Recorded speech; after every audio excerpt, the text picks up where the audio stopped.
미래를 위한 헌신이라고 하는 제목으로 말씀의 은혜를 나누겠습니다. 하나님께서 이 다윗의 장막 이야기 지금 계속하고 있습니다. 다윗의 장막을 기뻐하신 그 가장 중요한 이유에 대해서 지난주에 개론적으로, 개요적으로 살펴봤습니다.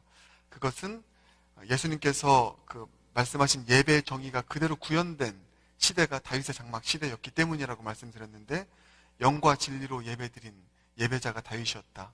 하나님께서 찾으시는 그 한 사람이 다윗이었다. 이렇게 말씀드렸습니다. 그래서 우리 교회의 예배 비전 공동체가 영과 진리로 예배드리는 예배 공동체죠. 앞으로 이것들을 좀 깊이 있게 살펴보겠습니다. 다윗의 장막 예배가 어떻게 해서 이렇게 성령 충만한 예배가 되었을까? 사모되지 않습니까? 다윗의 장막 예배가 어떻게 이렇게 깊이 있는 진리가 충만한 예배가 되었을까? 이 부분들을 계속해서 깊이 파헤치는 작업을 하도록 하겠습니다. 제가 요즘에 계속 다윗의 장막에 대해서 연구하고 묵상하면서 깜짝깜짝 놀라고 있습니다. 제가 생각했던 것 이상으로, 상상했던 것 이상으로 다윗의 장막의 예배가 엄청난 예배였었구나. 정말 많이 놀랐거든요. 그와 같은 예배가 영락교회에서 펼쳐진다면 어떤 일이 일어날까, 이런 사모함이 참 많이 생겼습니다. 기대하는 마음으로 계속해서 들어주시면 좋겠고요. 오늘은 그 영과 진리가 충만한 그 다윗의 장막의 예배 메인 그 이유, 하나님 기뻐하시는 그것 외에 또 다른 그 이유들을 살펴보겠습니다. 하나님께서 다윗의 장막을 기뻐하실 수밖에 없었던 또 다른 이유, 두 가지를 오늘 좀 살펴보도록 하겠습니다. 이거 보면서 이것 또한 이 메인 이유 못지 않은 하나님께서 기뻐하신 이유였겠다라는 생각을 하게 되었습니다. 두 가지인데, 먼저 첫 번째는 내가 아니어도 좋아의 정신, 내가 아니어도의 좋아의 정신이 바로 다윗의 장막 예배 가운데 있었다는 것을 우리는 발견하게 됩니다. 오늘 본문을 보면은요, 이 다윗이 그 성전 건축을 위해서 엄청난 재물과 자원들을 준비했음을 보게 됩니다. 그런데 그 중요한 사실은 뭐냐면, 이 엄청난 재원과 또 자원과 재물들이 다윗의 때에 그 성전을 건축하고 이루기 위해서 모은 것이 아니라는 사실입니다. 이것을 우리는 주목해서 볼 필요가 있습니다. 다윗의 때에는 다윗이 죽는 그 순간까지 휘장, 다윗이 그래서 그런 고백하잖아요. 나는 백향목 궁에 사는데 여호와의 궤는 휘장 가운데 있도다, 이 이야기가 나오지 않습니까? 다윗이 숨지는 그날까지 초라해 보이는 다윗의 장막에서 계속 예배드렸습니다. 엄청난 예물이거든요. 다윗의 거의 전 재산을 다 쏟아부어서 이렇게 준비한 그 예물을 다윗의 때에 사용하지 않았다라는 것입니다. 여전히 다윗의 때의 예배는 다윗의 장막의 초라한 그곳에서의 예배였다라는 것이죠. 왜 이렇게 다윗의 장막의 때에 충분히 이런 자원을 가지고 멋진 성전을 지을 수 있었는데, 다윗의 장막의 시대 때는, 다윗의 때에는 왜 이 다윗의 장막에서 머무는, 끝나는 그런 장막이었고 예배였을까? 분명히 성전을 지을 수 있는 힘이 있었고, 또 재정이 있었고, 또 리더십이 있었는데 왜 그랬을까? 가장 중요한 이유는 다윗이 하나님의 뜻에 순종했기 때문입니다. 너의 때에 성전을 짓지 않길 원한다. 그 다음 때의 성전을 나는 지을 것이다 라고 하시는 하나님의 말씀에 다윗이 순종했기 때문입니다. 왜 하나님께서는 이 다윗에게 너의 때에 성전을 지을 수 없어, 왜 이렇게 말씀하셨을까? 다윗이 자격이 없어서가 아닙니다. 이렇게 말씀하고 있는데요, 역대상 22장 6절 이하를 보면 이렇게 나와 있습니다.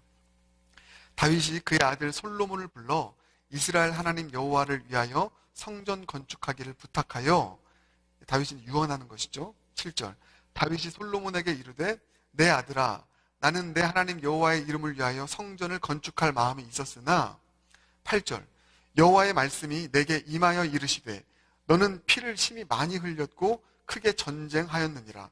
네가 내 앞에서 땅에 피를 많이 흘렸은즉 내 이름을 위하여 성전을 건축하지 못하리라. 이 말씀을 하시거든요. 이 말씀을 듣고 다윗이 순종해서 자신의 때에 성전을 건축하는 것을 하지 않습니다. 그런데 여러분, 이게 사실 다윗 입장에서 얼마나 섭섭할 수 있는 일입니까? 야, 너는 피를 많이 흘렸으니까, 전쟁에서 피를 많이 흘렸으니까 너의 때에는 성전을 지을 수 없어 라고 말씀하시는 게, 다윗이 무슨 악한 일을 해서 이 피를 많이 흘렸습니까? 정말 고생은 고생대로 한 거잖아요. 무엇을 위해서요? 하나님 나라를 위해서. 그 땅에 하나님 나라가 세워지도록 하기 위해서 하나님께서 너는 이 땅을 거룩하게 만들어라. 하나님 나라를 세워라. 그래서 가진 고생을 다하면서 최선을 다해서 하나님 나라를 위해서 헌신하고 희생하고 굳은 일을 다 해서 그렇게 피를 흘리며 전쟁을 했는데, 목숨 걸고 주님을 위해 싸우면서 했는데, 야, 네가 피를 많이 흘렸기 때문에 너는 지을 수 없어 라고 말씀하시는 그 하나님의 말씀, 그 말씀을 순종하는 게 쉬운 일일까요? 어려운 일일까요? 쉬운 일이 아닙니다. 그런데 다윗은요, 하나님께서 이 말씀을 하실 때 뒤도 안 돌아보고 순종하는 것이죠. 제가 가만 보니까 하나님께서 다윗의 장막의 예배, 다윗의 장막의 그 시대를 가장 기뻐하신 이유 중에 하나가 바로 이 다윗의 순종에 있지 않았을까요? 주님께서 가장 기뻐하시는 예배는 순종의 제사이기 때문에, 이해하지 못해도 내 열망은 이러하여도 하나님의 뜻이 이러하다 하시니까, 주님, 제가 이렇게 열심히 목숨 걸고 주님을 위해서 싸웠는데, 일했는데 저의 때 이런 영광을 좀 보고 싶어요. 충분히 말할 수도 있을 법한데 자기의 모든 것들을 다 내려놓고 말씀하시니까 순종한 이 순종의 모습, 이게 다윗의 장막 예배의 정신이었거든요. 이런 생각을 해봅니다. 다윗이 순종하지 않고, 아니 그래도 이건 좋은 일이니까요, 주님. 성전을 멋지게 세워서 영광 돌리는 것 너무 좋은 일이니까요, 난 성전을 짓겠습니다 하고 다윗의 때에 멋지게 성전을 딱 지었다면, 생각해 보세요. 하나님께서 기뻐하셨을까, 안 기뻐하셨을까? 하나님의 관점과 사람의 관점은 다른 것 같아요.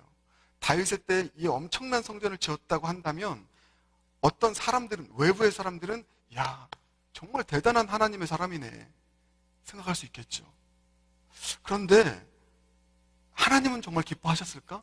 제가 왜 이 말씀 드리냐면, 이 시대에 수없이 많이 세워지는 소위 성전 건축 프로젝트라고 하는 이와 같은 일들이 이런 두렵고 떨림이 있는 거예요. 하나님 기뻐하시는 일도 있겠지만 과연 하나님께서 기뻐하시는 일일까? 이런 마음이요. 다윗에게는 이런 순종의 정신이 있었다라는 것입니다. 다 이해하지 못해도, 순종은 이해해서 순종하는 게 순종이 아니잖아요. 기독교적 순종은, 복음적 순종은, 성경적 순종은 다 이해하지 못하고 헤아리지 못해도 말씀이 말씀하시니까 순종하는 것. 기도 가운데 주님께서 부담을 주시니까 순종하는 것. 내가 오늘 저 사람에게 정말 가고 싶지 않은데, 저 사람에게 손을 내밀고 싶지 않은데 주님께서 하라고 하시니까, 새벽마다 말씀하시니까, 네가 먼저 품으라고 말씀하시니까 주님 순종하겠습니다 라고 하면서 가는 게 삶의 예배요. 그런 예배를 통해서 평화가 일어나는 이 순종이 다윗의 순종이었고, 이게 다윗의 장막의 정신이었다. 왜 다윗이 순종할 수 있었을까를 보니까 바로 이 첫 번째 이유인 내가 아니어도 좋아의 정신 때문, 그 근원을 보니까요. 주님, 아니요, 내 때 내가 이렇게 고생해서 내가 어떻게 세운 교회인데요, 이게 목회자도 빠질 수 있는 함정이거든요. 내가 어떻게 해서 개척해서 세운 교회인데 라고 하면서 나 때의 영광을 누리려고 하는, 나 때에 뭔가 열매를 거두려고 하는 그 욕심이 결국은 그 목회자를 변질시키는 요인이 되지 않던가요? 다윗에게 이런 정신이 있었던 것 같습니다. 내가 아니어도 좋아의 정신. 너 때 안 할 거야. 다윗 미안해. 너 때 안 할 거야. 너 다음 때 할 거야. 예, 순종하겠습니다. 왜요? 주님, 내가 아니어도 좋아요. 저는 이 다윗의 이 마음, 그러니까 주님은 다윗의 마음을 너무 기뻐하셨잖아요. 내가 아니어도 좋아요 라고 하는, 어떻게 보면 하나님 나라의 주인공병이 아니라 하나님 나라의 거룩한 들러리. 그러니까 하나님 나라의 위대한 사람들은 다 이 들러리병이 있었더라고요. 들러리 정신.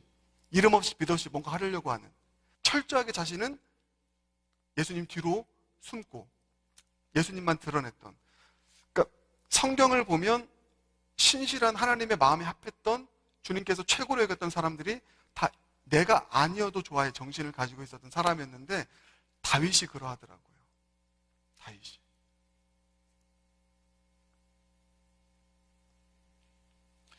다윗에게는, 그러니까 이건 그 사람의 신앙의 동기라고 할 수 있는데, 하나님의 성전이 지어지는 것 자체가 기쁨이었습니다.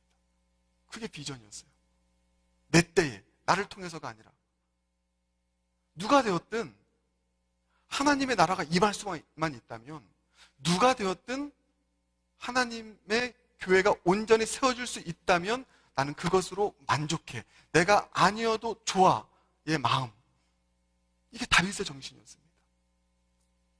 쉽지 않거든요. 제가 다윗처럼 이렇게 열심히 막 영락교회에서 피 흘리며 싸웠어요. 제가 다 막 고생 다 하고.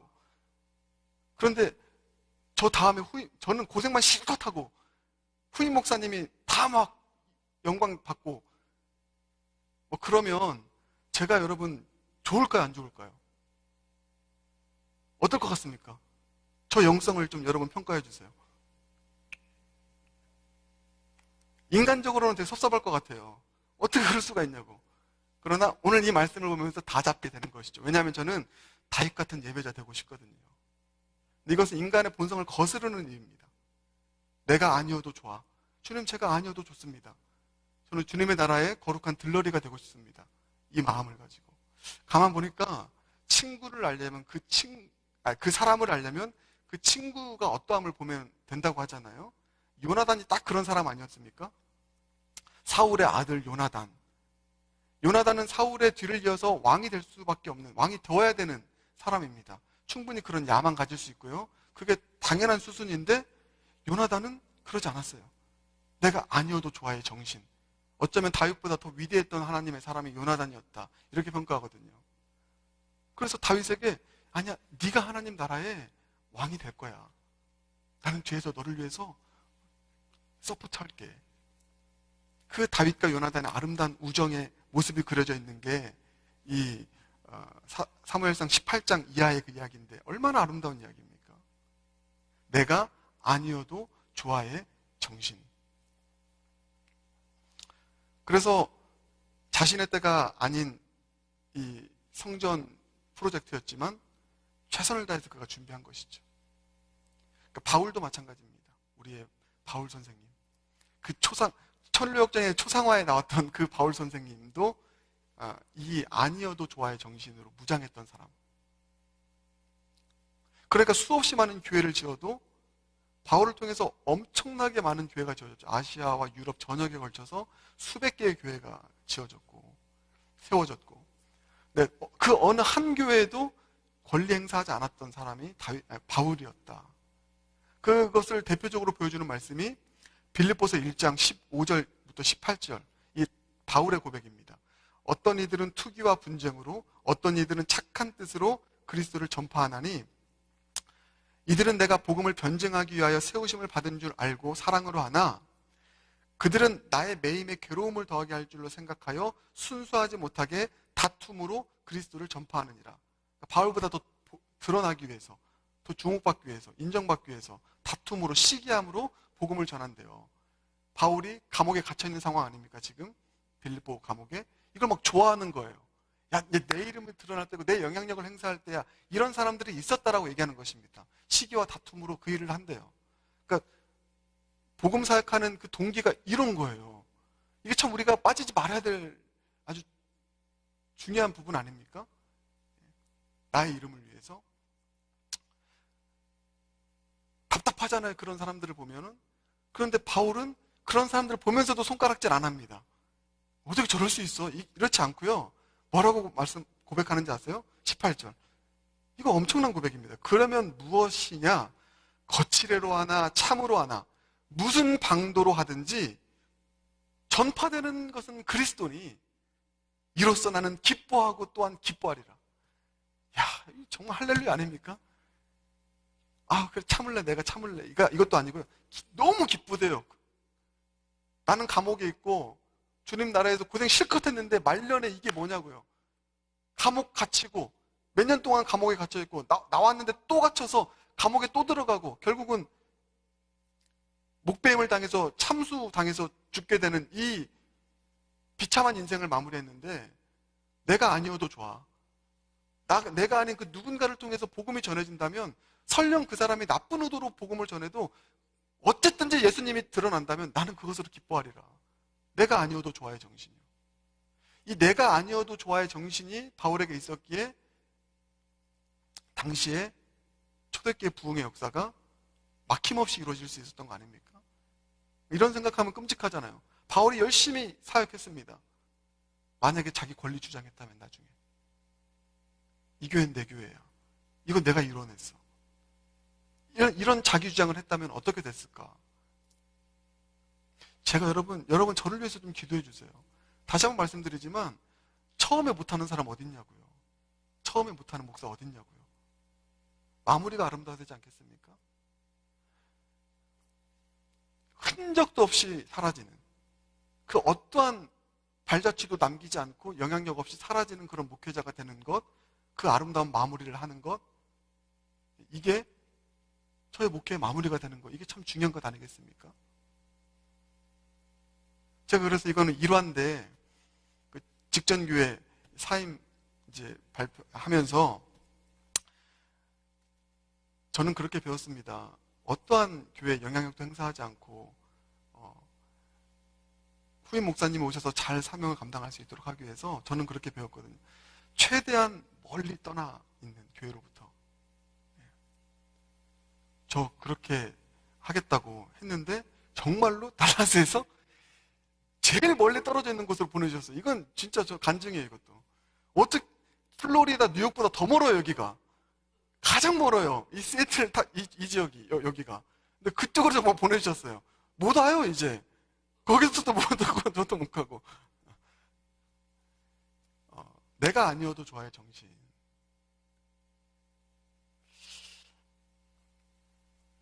제가 충격에 가까운 이야기를 들었는데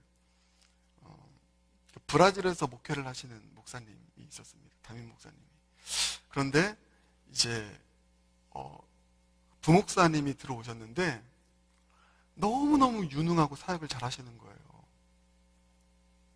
너무 잘 하시는 거예요. 근데 보통 그러면 막 경계한다고 그러대요? 저는 그럴 것 같아요? 아무튼 너무 잘하셔서 이분을 키워야겠다. 유학을 보냈습니다. 공부를 시킨 거예요, 교회가. 담임 목사님이. 그리고 유학을 마치고 이제 브라질로 돌아왔는데 이 담임 목사님이 어떤 결정을 내렸냐면 교회를 위해서 이 부목사님을 담임 목사님으로 세우고 본인은 부목사 자리로 내려갔다.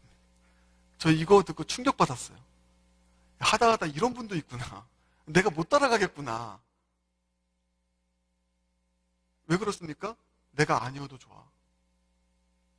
담임 목사 자리가 뭐라고? 이 교회가 잘 되는 일이라면 정말 하나님께서 잘 세워갈 수 있도록 이 목사님이 더 잘할 수 있다면 이 목사님을 세워야지. 이거 싫어합니다. 그래서 그분이 담임 목사가 됐고 이 담임 목사님이 부목사님이 됐어요. 그 후에 이 담임 목사님이 어떻게 사역을 잘했는지 모르겠어요. 얼마나 부담되겠습니까? 얼마나.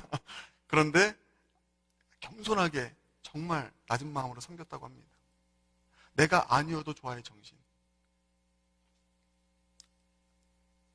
예배 세우는 열심과 성전 세우는 열심 있는 분들이 많죠. 그렇죠. 오늘 제가 무슨 말씀 드리는지 여러분 좀 마음에 벌써 깨달아지지 않습니까? 그 열심 때문에, 그 예배 세우는 열심 때문에 오히려 어려움이 일어나는 것을 우리는 보게 된다. 왜요? 나여야 해라고 하는 정신 때문입니다. 내가 아니어도 좋아의 정신이 아니라 그 반대의 정신. 나여야 해. 내가 주인공이 되고 싶고, 내가 인정받고 싶고, 내가 드러나고 싶고, 내가 뭔가 한 자리 하고 싶고, 이 나여야 해의 정신이 예배의 열심이 되어서 섬긴다면 정반대의 일이 일어난다는 것.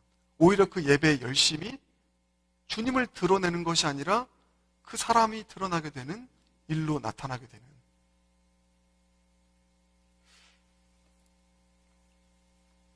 대표적인 예가 무엇입니까?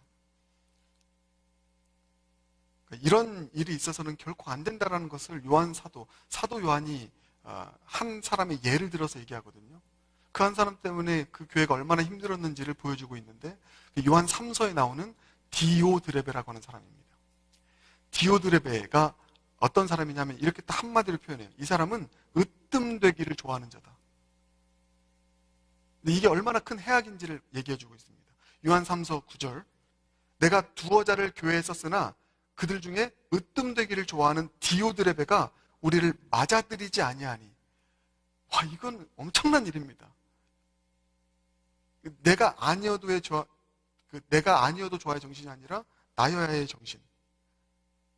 나보다 누가 드러나고 주목받으면 안 되는 그 정신으로 교회 주인 노릇을 하려고 했던 사람이 디오드레베였습니다.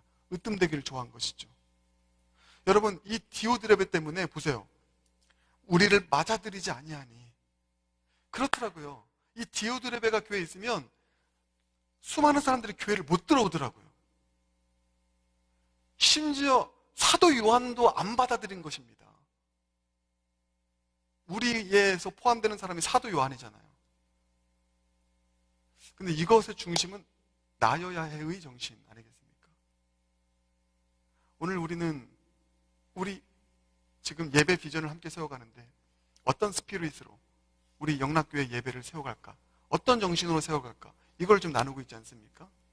내가 아니어도 좋아의 정신, 하나님 나라의 들러리 정신, 이 정신으로 교회를 세워가기로 결단하는 저와 여러분 모두가 되길 바랍니다. 이름 없이 빛 없이. 감사해요. 그래서 교회를 위해서 제가 와보니 이름 없이 빛 없이 들러리 정신으로 예배를 세워가고 섬겨가고 교회를 섬겨가시는 분들이 너무 많더라고요. 절대로, 목사님 절대 이런 말씀하지 마시라고. 너무 좋은 정신. 이게 끝까지 가야 되는 것이고 이게 퍼져나가야 되는 것이죠. 이거 기도해야 됩니다. 대다수가 그런 분들인데 우리 교회 가운데 한두 사람의 디오드레베가 있으면 그 한두 사람 때문에 힘들더라고요. 주님, 그들의 마음까지 변화시켜 주세요. 영락교회는 없을 줄 믿습니다. 근데 여러분이 들러리 정신 꼭 가지시길 바랍니다. 하늘의 상급이 클 겁니다. 저보다 상급 더 많이 받을 거예요. 저는 지금 보여지는 사람 아닙니까? 저는 상급 다 받았어요. 제가 얼마나 많이 대접받는지 아세요? 그래서 저는 대접받는 게 너무 죄송해요. 목사가 뭐라고, 목사님 열심히 하신다고 해주시고, 너무 저는 부끄러워요. 진짜로. 근데 여러분들은 섬기고 대접 못 받잖아요. 저라도 대접해드릴게요. 근데 하늘의 상급이 크다. 내가 아니어도 좋아해 이 정신, 다윗 정신, 이것이 우리 예배 스피릿 될 수 있게 바랍니다. 두 번째, 하나님께서 다윗의 장막을 기뻐하신 또 다른 이유는 이 다윗의 장막이 초라해 보이는 이 모습이 어떤 흔적이기 때문입니다. 영광스러운 흔적. 어떤 흔적입니까? 오늘 설교 제목처럼 미래의 영광스러운 교회를 위한 헌신의 흔적. 다시 한번 다윗은 성전을 멋지게 지을 수 있었습니다. 그런데 이와 같은 이유들로 내려놨어요. 여러분, 근데 중요한 게 뭡니까? 너 때 지을 수 없어라고 말씀하신 하나님 말씀 듣고 손 뗀 게 아니에요. 준비했습니다. 미래를 위해서. 다음 세대, 자녀의 때, 솔로몬의 때에 이 일이 이루어질 수 있도록 모든 것을 다 준비해줬어요. 나 때 이제 안 하니까 손 뗄래, 이제 알아서 하겠지. 아니요. 그 미래 세대, 솔로몬의 때 그 일들이 이루어지도록 다윗의 때 열심히 모든 것들을 다 준비해서, 비록 우리의 때의 장막은 초라해 보여도 이 모든 우리가 가지고 있는 부요함과 재원들을 미래 세대를 위해서 헌신하고 투자해야지 하면서 다 모아둔 것입니다. 어마어마한 돈을. 그게 오늘 본문 이야기예요. 다윗이 이런 것들을 모아놨다. 내가 성전 건축하려고 미리 저축한 이 물건이 다 주의 손에서 왔다. 근데 그게 어마어마한 규모거든요. 이거를 다윗의 때 안 썼어요. 다윗의 장막 조금 더 멋있게 꾸미려고 안 썼습니다. 너무 초라한 거예요, 장막은. 그러니까 더 가슴이 아리는 거 아닙니까? 그래서 역대상 29장 2절부터 4절 보면 이렇게 나와 있죠. 내가 이미 내 하나님의 성전을 위하여 힘을 다해 준비하나니 곧 기구를 만들 금과 은과 놋과 철과 나무와 또 만호와 가공할 검은 보석과 채석과 다른 모든 보석과 옥돌이 매우 많으며, 이게 하면 다윗이 다 준비한 거거든요. 근데 이거 언제 준비한지 아십니까? 22장 4절, 22장 14절. 내가 환난 중에 여호와의 성전을 위하여 금 10만 달란트와 은 100만 달란트와 놋과 철을 그 무게를 달 수 없을 만큼 심히 많이 준비했다. 저희 너무 감동이 되더라고요. 환난 중에 고생이 심하고 괴롭고 너무나 힘든 그 아픔의 시간을 지나는, 그 가난의 시간을 지나는 그 환난의 가운데서도 하나님의 나라와 그 성전이 세워질 것을 기대하면서 하나씩 하나씩 모아둔 거예요. 계속. 이런 우리 신앙의 선배들이 많잖아요. 배 굶으면서도 힘든 시간들을 살면서도 하나님의 성전이 세워지길 원하며 미래의 하나님의 나라를 위해서 그 가난한 중에서도 저축해가지고 모아놓고 그것을 주님께 드리는 이 아름다운 신앙의 모습이 이제는 없죠. 근데 여러분들이 그런 주인공들 아니었습니까? 영락교회가 이렇게 세워졌겠죠. 나의 때보다 다음 세대 때에 더욱 온전한 예배가 드려지고 온전한 성전이 지어질 수 있도록 하기 위해서 그 열망 때문에 다윗의 장막 예배가 얼마나 불편한 예배였겠냐고요. 근데 오늘의 나의 예배의 불편함을 감수할 수 있었던 다윗의 모습, 그 흔적이, 미래 세대를 위한 흔적이 다윗의 장막의 초라한 모습이었다. 이걸 본다면 여러분, 이 다윗의 장막 누가 봐도 초라한 모습이지만 얼마나 하나님께서 기뻐하시는 장막이고 임재하시기를 원하시는 그런 예배의 처소이겠습니까? 오늘날 이 시대에도 이런 교회들이 있습니다. 딱 이렇게 정리할게요. 우리보다 다음 세대를 더 생각해서 투자하는 교회. 다윗의 정신이죠. 예배적인 측면에서, 시설적인 측면에서 제가 좀 더 구체적으로 콕 집어서 말씀드린다면 본당보다 교육부서의 시설이 더 좋은 교회. 제가 참 마음이 진짜 아팠던 게 뭐냐면요. 저는 너무 좋아요, 이 마이크. 이거 너무 좋아요. 근데 조금 더 좋았으면 좋겠다는, 제가 목소리가 안 좋아서 그런 마음이 있는데 얼마나 좋습니까? 근데 제가 거의 대부분의 교회를 사역하면서 교육부서의 시설, 여러분 교육부서의 마이크 시스템과 스피커 시스템을 한번 본 적 있으십니까? 툭 하면은 꺼지고 툭 하면은 너무 막 이 프로젝터도 너무 희미하게 나와가지고 마이크 소리는 찢어지고 스피커는 터져 있고 의자는 너무 형편없고 대부분 그래요.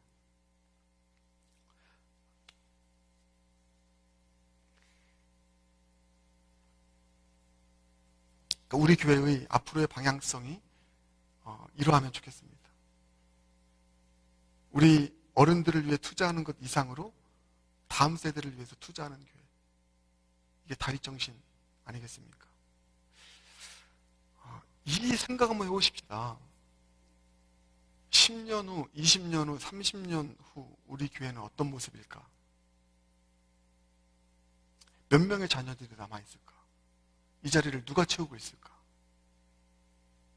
현재의 다음 세대 자녀들 영적 상황과 복음화율을 보면 매우 암담해요. 이대로 쭉 간다면 진짜 암담합니다. 유럽교회 반드시 됩니다. 제가 예언할게요. 반드시 돼요.